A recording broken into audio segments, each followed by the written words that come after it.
Hello friends, welcome to Keethu's vlog. So మన ఛానల్ని subscribe చేసినందుకు చాలా థ్యాంక్ యూ అండి. సో ఈరోజు మనము బ్రకోలీ పన్నీర్ ఫ్రై ఎలా చేయాలో చూద్దాము. So please subscribe to Keethu's vlog. Subscribe చేసి పక్కనే ఉన్న బెల్ ఐకాన్ని ప్రెస్ చేసి సపోర్ట్ చేయండి. సో ముందుగా బ్రకోలీ పన్నీర్ ఫ్రై చేయాలంటే ఎలా చేయాలో చూద్దాము. చూడండి, దానికి ముందుగా నేను ప్యాన్ పెట్టుకున్నాను. సో ప్యాన్ ఆన్ చేసేసి అందులో మనము కొద్దిగా ఆయిల్ వేసుకోవాలి. సో మనము ఆయిల్ తక్కువే యూస్ చేస్తానండి నేను. సో ఆయిల్లో కొద్దిగా ఆయిల్ బాగా వేడైన తర్వాత మనము ఆవాలు అలాగే జీలకర్ర రెండు వేసుకొని బాగా వేయించుకోవాలి. సో ఆయిల్ వేడైన తర్వాత ఈ రెండు బాగా వేడైపోతుంది అనమాట. చూడండి, మనకు ఆవాలు అనేది చిట్పట్ అనేంత వరకు బాగా వేయించుకోవాలి. సో అప్పుడే మనకు ఆ ఫ్లేవర్ కూడా వస్తుంది. సో ఇది అయిన తర్వాత నేను ఆనియన్స్, టమాటో ఆల్రెడీ కట్ చేసి పెట్టుకున్నాను, చాప్ చేసి పెట్టుకున్నాను. చూడండి, మీకు ఆనియన్స్ వేసి చూపిస్తున్నాను. ఆనియన్స్ కొంచెం బాగా ఫ్రై అవ్వాలి. కొంచెం గోల్డెన్ బ్రౌన్ కలర్ వచ్చేంత వరకు మనము ఫ్రై చేసుకోవాలి. అందులోనే ఉప్పు వేసుకుంటున్నాను, రుచికి సరిపడినంత ఉప్పు అలాగే పసుపు. సో మనం ఉప్పు వేసుకున్నామంటే త్వరగా మనకు ఫ్రై అయిపోతుంది అనమాట ఆనియన్స్ అనేది.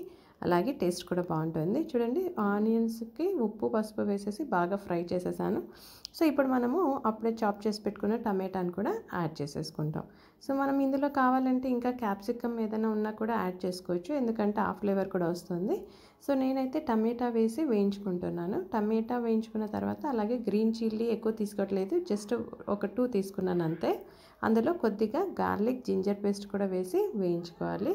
చూడండి, ఈ 2 గార్లిక్ జింజర్ పేస్ట్ అలాగే మనం పచ్చిమిర్చి కూడా వేసాం కదా, ఇవన్నీ వేసి బాగా వేయించుకున్న తర్వాత అందులో మనము ముందే బ్రకోలీ ఫ్లోరెట్స్ అనేవి తీసుకున్నానండి నేను.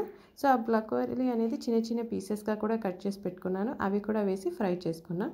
సో దానికంటే ముందు నేను కొద్దిగా కారం పొడి అలాగే ధనియాల పొడి వేసి ఫ్రై చేసుకున్నాను. చూడండి, బ్రకోలీ తింటే చాలా చాలా హెల్తీ, చాలా ఫ్రెష్గా ఉంది. సో మనకు చాలా వైటమిన్స్ కూడా ఉన్నాయి. చూడండి, జస్ట్ వాటర్లో వాష్ చేసేసి మనము ప్యాన్లో వేసి కొద్దిసేపు వేయించుకోవాలి. బ్రకోలీ అనేది చాలా త్వరగా మగ్గిపోతుందండి, చాలా త్వరగా ఫ్రై అయిపోతుంది. ఎక్కువసేపు ఫ్రై చేసామంటే కూడా మనకు దాని వైటమిన్స్ అనేది రాదు. సో చూడండి, లైట్గా ఫ్రై చేసేసుకొని తింటే అప్పుడే దాంట్లో ఉన్న వైటమిన్స్ అనేవి కూడా మనకు చాలా వస్తుంది. ఫైబర్ కంటెంట్ కూడా చాలా ఎక్కువ ఉంటుంది, అలాగే వైటమిన్స్ చాలా ఉంటాయి.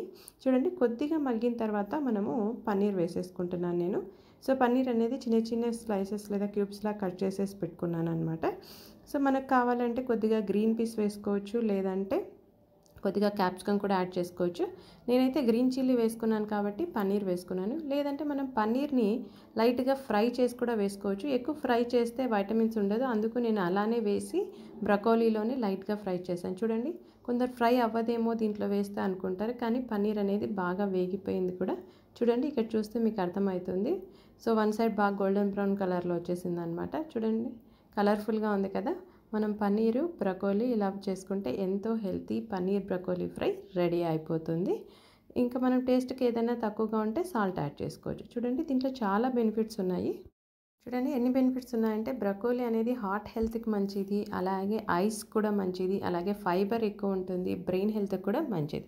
ప్లీజ్ అలాగే ప్రోటీన్స్ ఉన్నాయి, బ్రెయిన్ హెల్త్కి కూడా మంచిది. Please subscribe to